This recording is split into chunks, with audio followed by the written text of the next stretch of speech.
Welcome! Today I'm going to show you how to tune in Forza Horizon 5. Everything in this video is for a really balanced tune, which is a good starting tune before you start fine-tuning yourself. Thanks and enjoy. Wait, stop what you're doing and listen up. I know you want to learn how to tune, but I have something important to tell you. If you subscribe and hit the notification bell, you can be up to date with everything here at JDM Racing.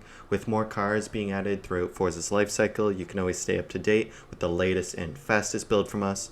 It would be greatly appreciated and would help us out a lot. It's just one click of the big red button, and if you find yourself you aren't interested anymore with our content, you can always unsubscribe. Please don't. Thanks, now let's get into it. In this video, I'm going to be showing you the tuning menu, starting off with the differential tuning. When you increase the acceleration, it'll do what the name implies and give you better acceleration. When you decrease the acceleration, it will provide you with more stability. The deceleration setting changes the way the differential behaves while braking. Higher values can improve stability, and lower values can allow for easier cornering. I like to leave the front acceleration between 15 to 40, as it depends on the car, and with the deceleration, lower by 5 to 15%. For the rear, I like to leave the front acceleration between 40 and 85, with the deceleration lower by 5 to 15% again. You're going to be wanting to tune the car so when you turn, your outside tires aren't leaving skid marks. For the center differential, moving the slider more towards the rear causes more oversteer, and more towards the front causes more understeer. Tuning the brake balance allows you to set different brake pressures for the front and rear wheels. A higher front brake bias can provide more stability while braking, while rear bias helps with cornering. The brake pressure setting controls how sensitive your brakes are to pedal inputs. A higher sensitivity means more immediate response to braking input. Generally, I don't mess with this, as I've come accustomed to the default setting. Higher front aero can cause your car to be more responsive but less stable, and lower vice versa. Higher rear aero can cause your car to be less responsive and more stable, and lower vice versa. Rebound stiffness for front and rear, you're going to be using this formula: maximum subtract minimum multiplied by the weight percentage, and then you're going to add back the minimum value. This will give you the starting settings before you start fine-tuning, because the settings won't actually update once you start adding all your mods to your car. Decreasing the front rebound stiffness can cause oversteer, while increasing it causes understeer. While decreasing rear rebound stiffness can improve rear end grip while cornering, while increasing it can cause stability during acceleration and braking. How do you find the front weight balance, you ask? You'll go to the My Cars page, find the car you want, and then you'll toggle the stats by moving the right stick to your right. It should just be underneath the car.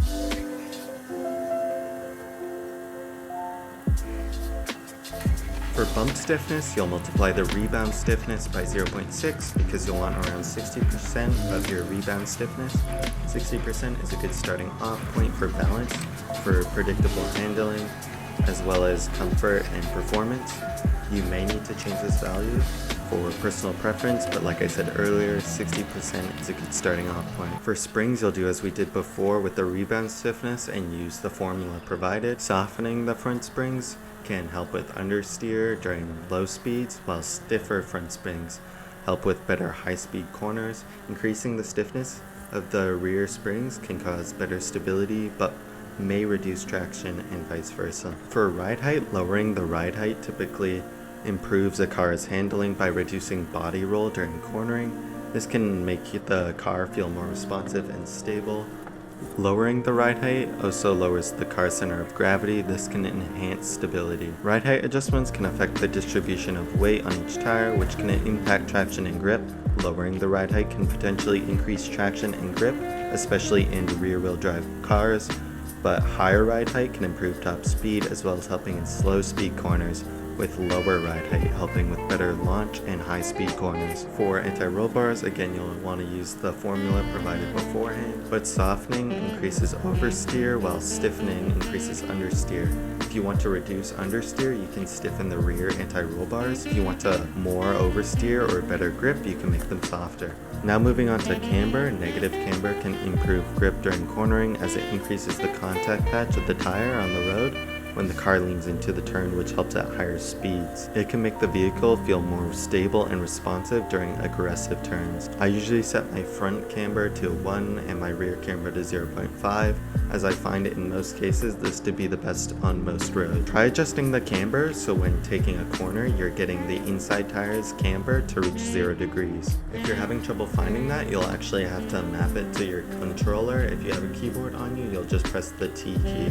Tuning the toe of your car is generally not recommended unless you're building a drift car. Positive toe angle can cause more stability, but it makes it less responsive, while negative toe angle causes the opposite and makes your car less stable but more responsive. When tuning front caster, increasing positive caster gives you better high-speed handling but reduces the responsiveness of steering. Decreasing caster can increase low-speed maneuverability and responsiveness, but your car may be unstable at high speeds. This will cause you to do a bit of fine-tuning. For gears, adjust your final drive till the last line hits the end of the graph. Adjust your first gear until your car doesn't hit the rev limiter but is close. That's everything you need to know for balanced tune for gears. Remember, shorter gears equal faster acceleration but lower top speed, and vice versa for longer gears. This gear setup will give you the most out of your car on most tracks, assuming this car is for every single track. Moving on to tires, lowering your tires can cause some improvements in grip, but make sure your tires don't overheat because that will cause them to lose their grip. It's hard to predict the weather with this being Horizon. I generally tune for the summer. Remember, lower tire pressures for more grip,